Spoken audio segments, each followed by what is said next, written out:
I pledge allegiance to the flag of the United States of America and to the republic which stands one nation, indivisible. Reach your neighbors.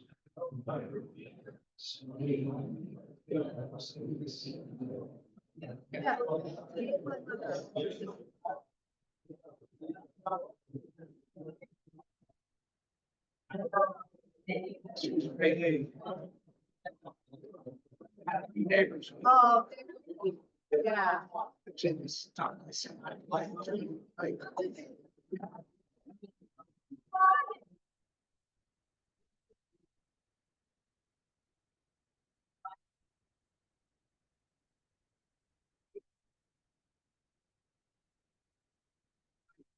Dr. Drew will offer today's reflection. Later this week is Flag Day, which is a holiday celebrated on June 14th in the United States. It commemorates the adoption of the flag in the United States on June 14th, 1777, by resolution of the Second Continental Congress, which stated the flag of the 13 United States be 13 stripes, alternate red and white, that the Union be 13 stars, lighted a blue field representing a new constellation. Flag Day was first proposed in 1861 to rally support for the Union side of the Civil War. In 1916, President Wilson issued a proclamation that designated June 14th as Flag Day. I think Tony Biggio was there for that proclamation. In 1949, Flag Day was officially established by an act of Congress.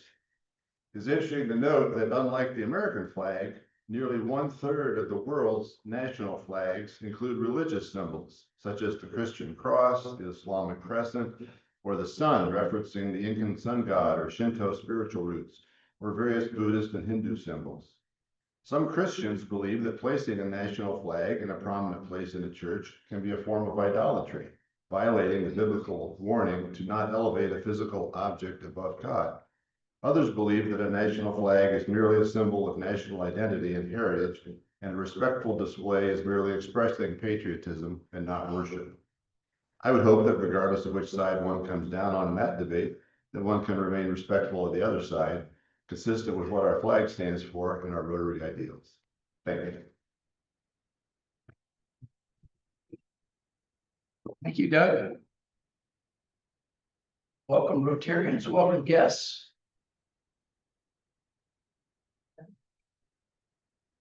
Today's Rotary member highlight. This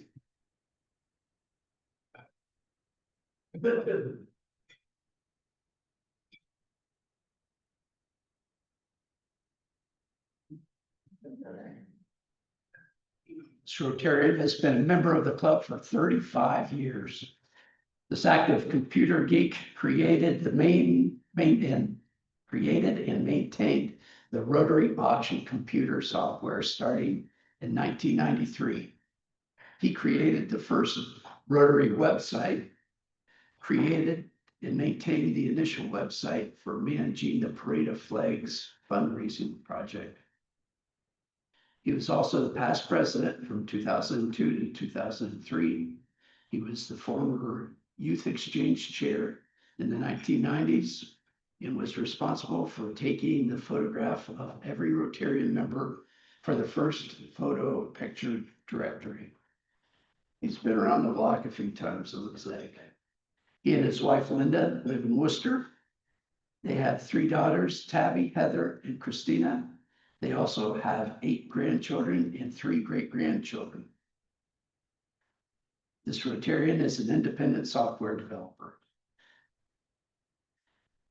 He led a high school youth group for 20 years, during which he organized 6 mission trips to the Yucatan to assist in building schools, churches, community centers. This well-rounded Rotarian can lay concrete block and pour cement in the roof by mixing it by hand on the ground and then hoisting it up 1 bucket at a time. Today's Rotarian is Greg Barbu.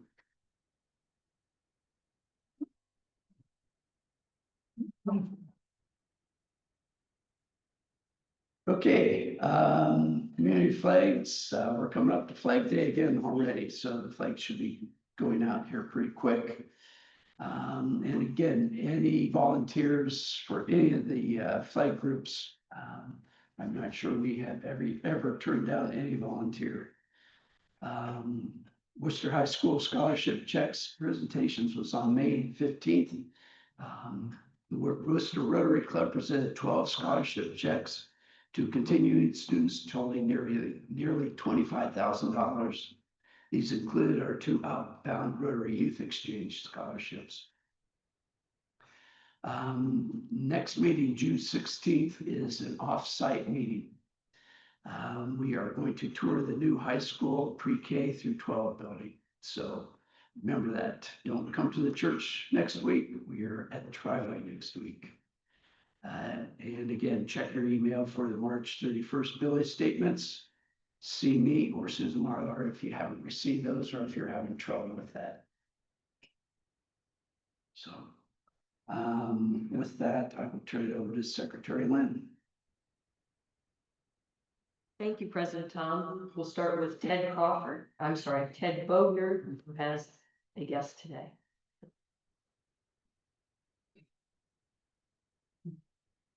My guest today is Vicki Clark. Vicki is the major in charge of Salvation Army.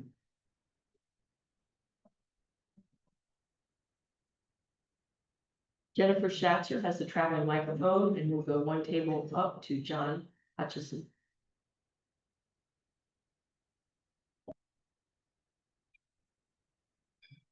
Thank you, Justin here for Farmers Bank again. Thank you very much.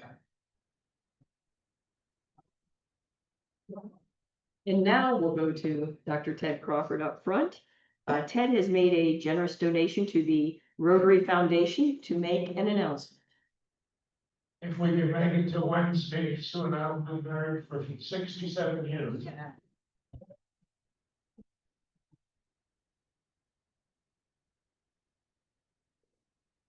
And you can see they do that by always sitting at separate Rotary tables.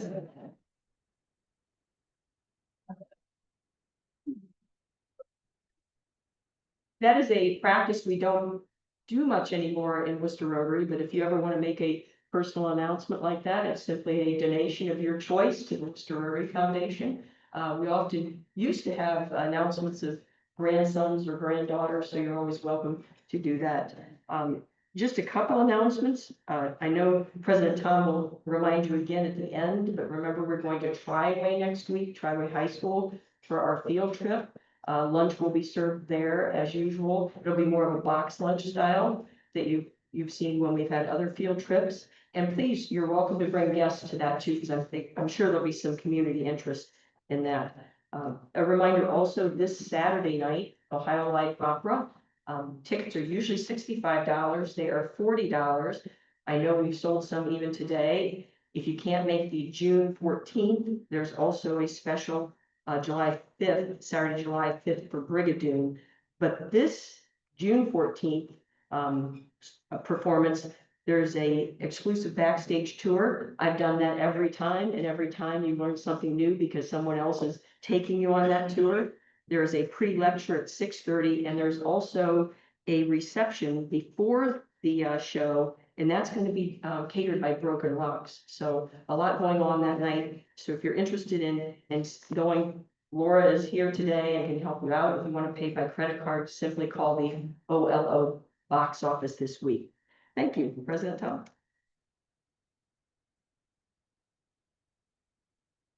Thank you, Lynn. And again, welcome guests, fellow Rotarians. At this time, I will turn it over to Kim Sears to introduce our presentation. All right, so I am pleased today to introduce Dr. Ryan Haden. Ryan has been an associate professor in soils and agronomy at the Ohio State University ATI and Wooster campus for almost 11 years. We were just talking about that. Ryan has research and teaching interests in soil and agronomy. Some of the things that he teaches are around soil fertility and fertilizers, forage crops, soil management, sustainable cropping systems. Some of his research interests are very similar: soil fertility and soil quality, cover cropping strategies, nutrient management and water quality, sustainable agriculture, and all things related. So he has a nice mix of teaching and research experience with us at Wooster, and doing some work with industry as well as the research side. Ryan gave this presentation, or a very similar one, about a month and a half ago or so on campus for all of our colleagues. And I just thought that this notion of kind of getting information around agrivoltaics from a different perspective than what we see when we drive by fields or solar panels would be of interest. So Dr. Ryan Haden.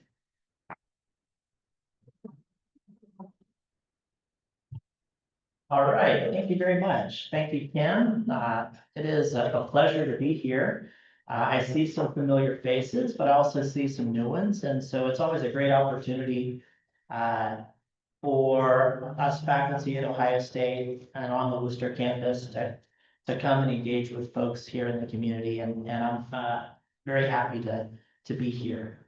As you can see from the title of my presentation, I'm going to be focused on agrivoltaics, talking about some of the opportunities as well as some of the concerns that folks in the community have raised.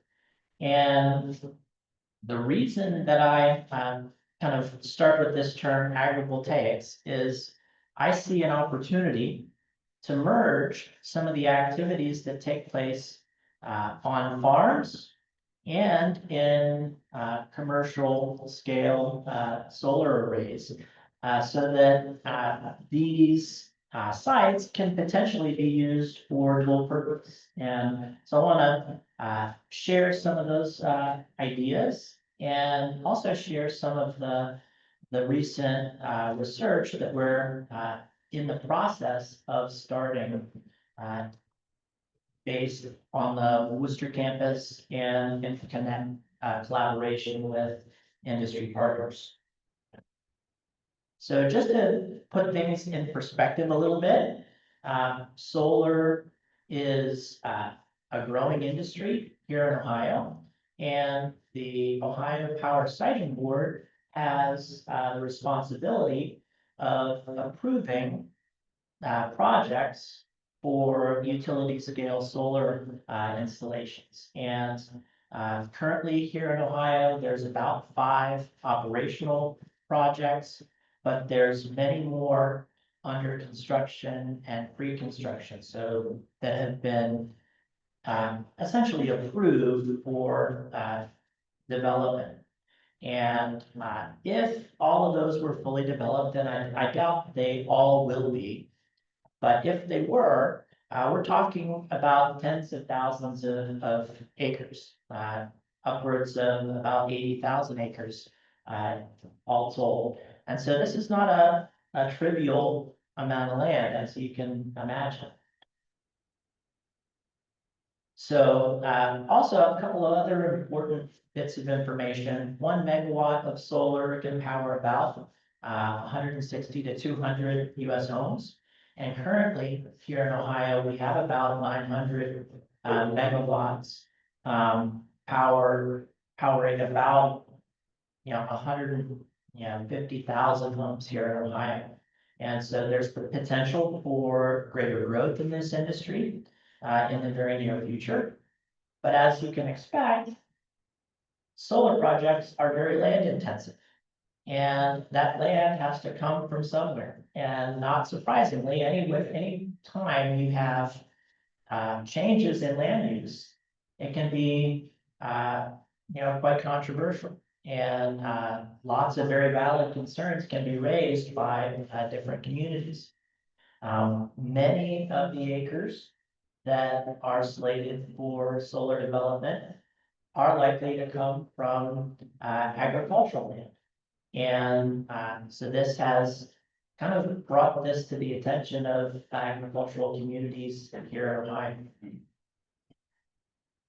So I'd like to share some of those concerns that have been raised. They range from the more general aesthetics and continuity of ag corridors. Land and home prices certainly are pressing. From the standpoint of a soil scientist like myself, some of the installation activities have implications that we need to be aware of. Land grading, potential topsoil loops, putting in racking posts with concrete footers. And then during the operational phase of these solar installations, how do we manage vegetation and weeds? Are there potential issues related to soil contamination with heavy metals from solar arrays? And then ultimately, we want to be able to look long-term at the full life cycle of these solar installations, who pays for the equipment removal, and at the end of its normal life cycle.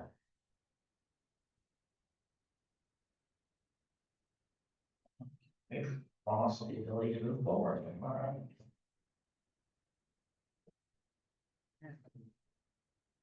There we go. All right, so I'm going to focus my talk primarily on the installation and operational phases. So one of the realities that when you're putting in a solar installation at scale is it becomes a construction site for a period of time.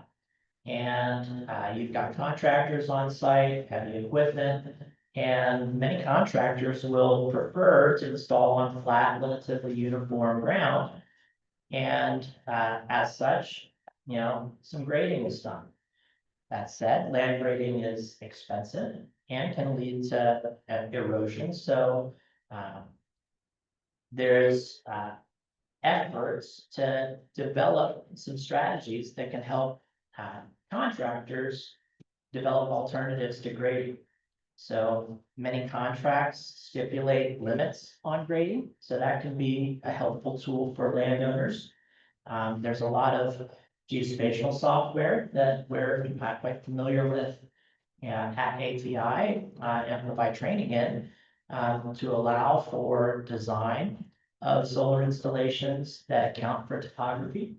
And also there's, strategies to vary the length of racking posts as opposed to leveling land. And that still can provide a level surface to mount solar panels. So there's a lot of opportunity there, and the development of strategies and best management practices for those in the contracting industry. Another concern is concrete footers. As you might expect, putting in racking posts with concrete, while provides a nice firm foundation to mount your arrays, they can also be a challenge to remove and provide one more barrier to being able to put that land back into agricultural production or other land uses at the end of its natural cycle. Now, the area where I've kind of got the most interest and expertise is in vegetation management. I'm primarily a soil scientist. I do a lot of work with row crops and forage crops, and many of the vegetation species that are being proposed for use under solar fall within my area of expertise, forage crops. So managing vegetation under solar arrays is big expense for land managers, and there's questions and contracts to be ironed out regarding who actually manages that vegetation beneath arrays. And I've been working in the industry with vegetation managers, companies like the Davey Tree Company, who are getting contracts to manage large-scale installations for mowing and weed control. So within that, group of professionals, there's a lot of interest in identifying plant species that are compatible with the shady conditions under solar panels and the best ways to manage those species. So are you gonna go with a vegetation-free pad? Something, akin to stone, gravel? Are you gonna be planting turf that needs mowed? Are you going to plant forages and potentially run livestock or harvesting equipment underneath? Are pollinator species a possibility? And within all of those scenarios, how do you manage weeds so that they don't become an eyesore and a source of, of problems? So this past month, I've been hard at work building a relationship with a industry sponsor, the Davie Tree Company, and their Davie Institute, which is located in Kent, Ohio. And I've been working with several former faculty members from Ohio State Wooster. And we've been establishing a trial that's basically trying to understand what turf and forage species can survive the shady conditions underneath a solar array. And we're asking questions regarding what species can establish well, what species can be mowed consistently, what species can be used for forage production or even commercial sod production. So here's a snapshot of the experimental layout that we're looking at. So we're testing 8 different treatments, so 2 turf grass species treatments and 6 forage species treatments that we're going to be looking at to see how these different species can perform. And in scientific world, we're always doing things in kind of a set manner where we're trying to randomize and replicate our treatments. So each of those treatments has 4 replicates, and they're also being, we have an environment where the amount of shade underneath those panels is differs depending on your position in the landscape. So we've got partial shade, heavy shade, and full sun portions of the experiment.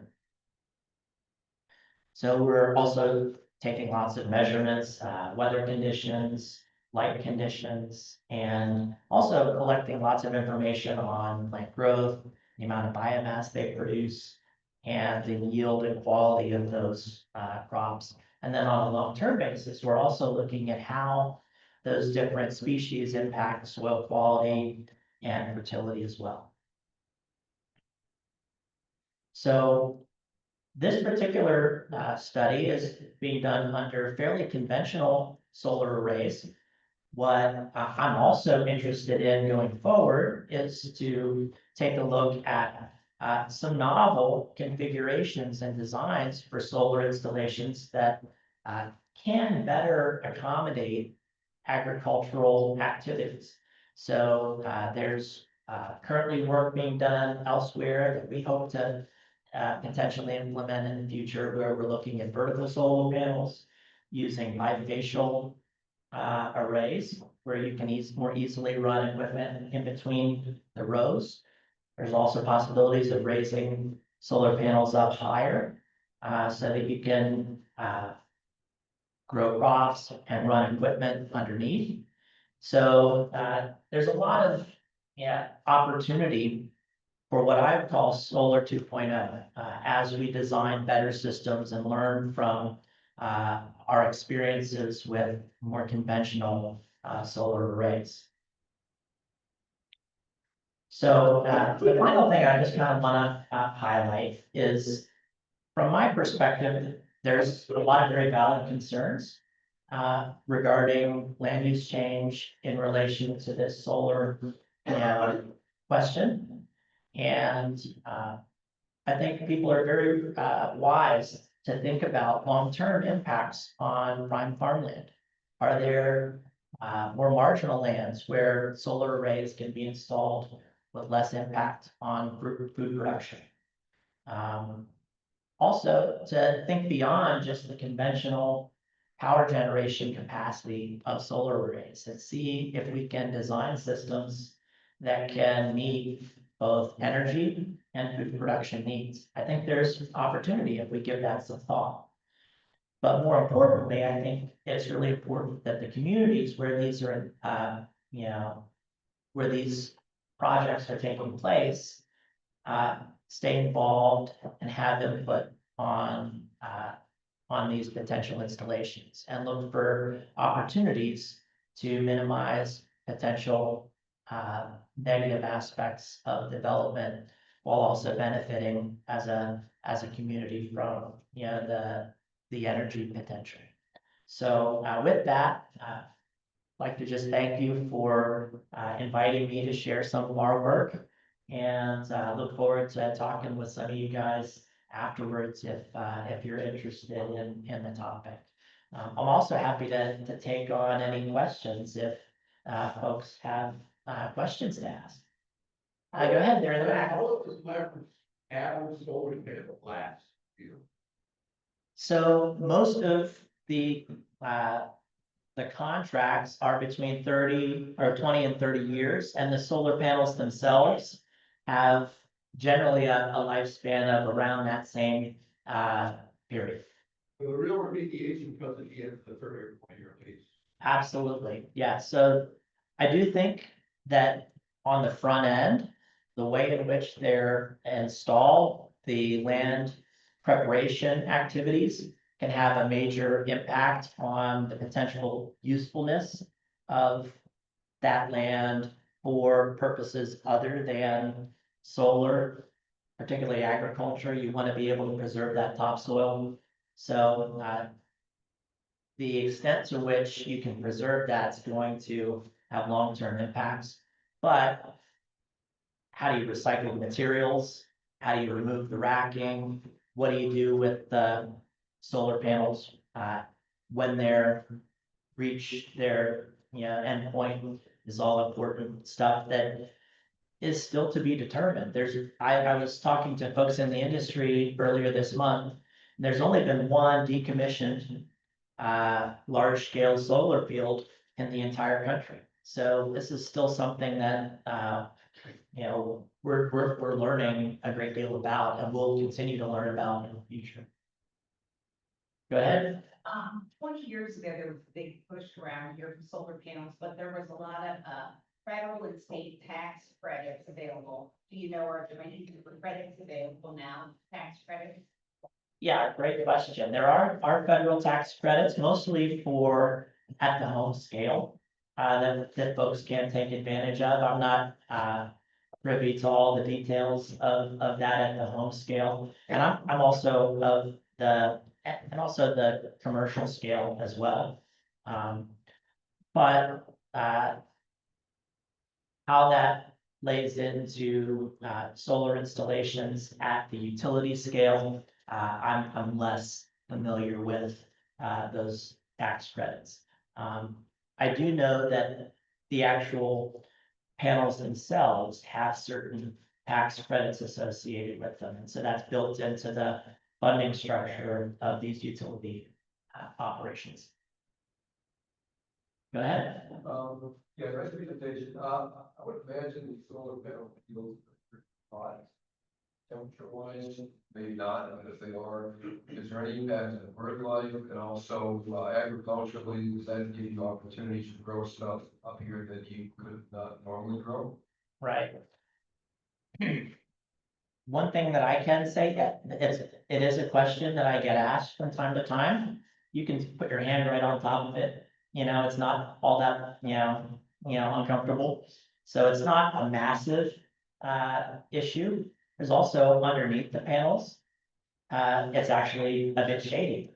And so there's, what it does do is create more variability spatially in temperatures. And so that's one of the things that we'll be measuring both above and below solar panels throughout this study. So I'll have more information to provide on that front, hopefully in the next, couple of years. So thank you for your presentation. I just had a question about the solar 2.0 concept. Any concerns with heavy metal contamination of the soil being taken up by the crops that are going to be growing adjacent to the panels? Right, great question. So one concern is that some types of solar panels, due to their manufacturing process, might have some heavy metals in them. In particular, thin film solar panels are often made with something called cadmium telluride, which cadmium is a fairly toxic heavy metal. It should be noted that only about 40% of the market is in that, that type. And the other thing to keep in mind is that these thin film solar, cells are encased in glass and plastic. And it's really important for the function of those solar panels that they are watertight. And so that in general, the concern is more, what do you do with that material after the solar panels are removed? Or say you have a hailstorm that shatters a solar array, or you have a researcher driving a tractor and he bumps into the, solar array and smashes something. The concern there is maybe there could be some leaching out if conditions are right. In order for that to happen, in order for the cadmium telluride to be leached out, it must reach very acidic conditions, and you don't get that above ground. In a landfill, you might. So that's a valid concern in that context. There's also an incentive to replace a damaged, solar panel if we lost it. So I think the concerns are more end of life cycle that we need to look at rather than on site. And so that's my understanding of it. And at this point, I've never seen any documented evidence of, cadmium, being higher in soils beneath solar arrays. So we'll be looking at things like that, but it's a great question and it's a valid question to ask. Over here, right. Thank you for coming today. You put an equation up there that talked about, I don't know if it's 160 homes that were served. Would you know if that calculation was done at noon on a bright sunny day, or is there some kind of average there where they wouldn't get anything at night? Yeah, that's a good question. My understanding is that figure has been, taken into account, the whole annual production cycle of those arrays. So it's not just, a overly optimistic number, but an actual figure based on, the amount of power generated at scale over larger periods of time. Thank you for your presentation. I noticed on the map, there's a greater density of distribution. The installations of Northwest and Southwest Ohio, is there a reason for that? Well, land is flattened, and I think there's, a preference, from industry, for sites that are a little easier to work with. But trade-off there is some of those flatter areas are also higher quality farmland. Not all, but many of them are. So that's where the rub is. So it's a good question. Is the electricity generated from these solar arrays fed directly to the electric grid, or is there some requirement for battery storage generating power? Great question. For the most part, these utility scale solar installations are feeding it directly into the grid. I think there may be some circumstances where battery storage might be utilized, but I think that in the majority of cases, they're looking to connect it directly into, the grid. All right. Thank you for your presentation today, very informative. I do have a question about the topsoil. Yes. That is, with all of the grading that goes on, and then with the deconstruction after its lifetime, do you get any net gain on the topsoil erosion, or does it actually have a worse effect? Well, that's something, one of the things that we're seeing a lot in the industry is, yeah, they don't bring in soil science professors to plant, the vegetation to establish that. You've got, contractors that have another job to get to. And they toss out some soil or some grass seed to try and stabilize that. And there are requirements that they get decent enough establishment to keep that topsoil in place. But what we're seeing industry-wide is, in many cases, the establishment of those stabilizing vegetation is not, very effective. And so we're looking at how can we improve the likelihood of that? If you can, establish good vegetation, one thing that we've seen even in forage crops is over time, forages tend to build soil health and soil quality over time. Over a 30-year time period, is that long enough? To be determined, but it is something that offers the potential to enhance soil quality if managed right, but equally likely, if managed poorly, it could degrade soil and undercut, the installation, and you can have failure of an entire installation, and I've seen examples of it.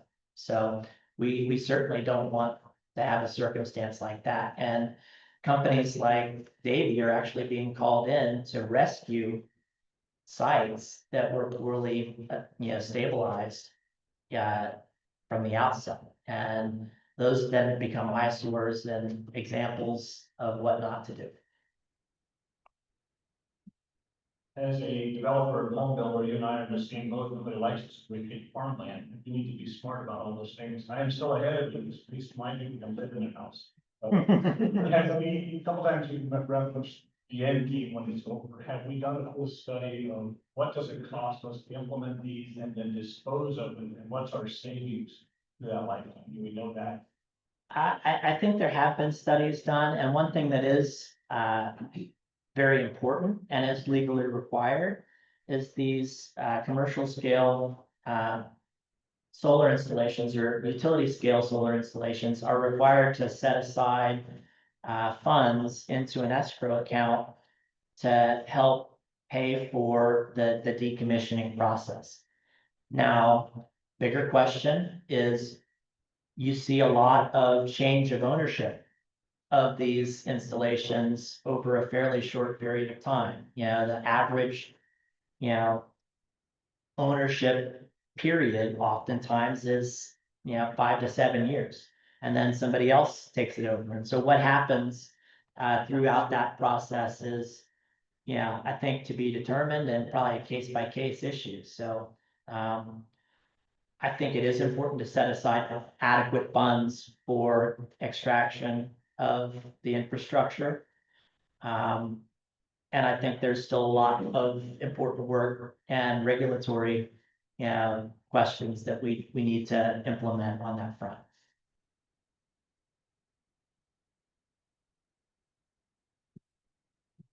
All right, thank you very much. I appreciate all the good questions.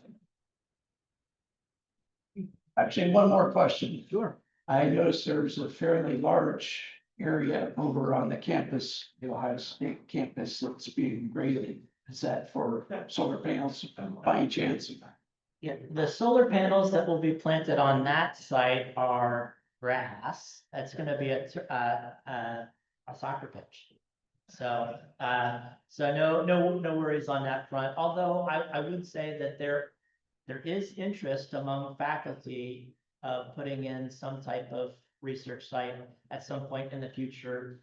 But where, when is still very much, to be determined. Okay, Yeah, thank you. Thank you. Well, in appreciation for talking to us, we'll give you this rendition of the rotary wheel with the 4-week test on the back. And thank you. Thank you very much, Thomas. Thanks. Okay, next meeting, again, is at Triway. It's not here at the church. So we will be taking a tour of the new Triway building. Nate Schindelwolf will be, giving those tours. Don Noble will be the host, and we stand adjourned. Thank you. Whoa, I know we're supposed to be there. it's a regular meeting, so we are meeting at Triway. At the main entrance of the high school. It's pretty obvious. Time wise, be there at 12. Yep. Yep. Thank you for keeping me honest. We stand adjourned.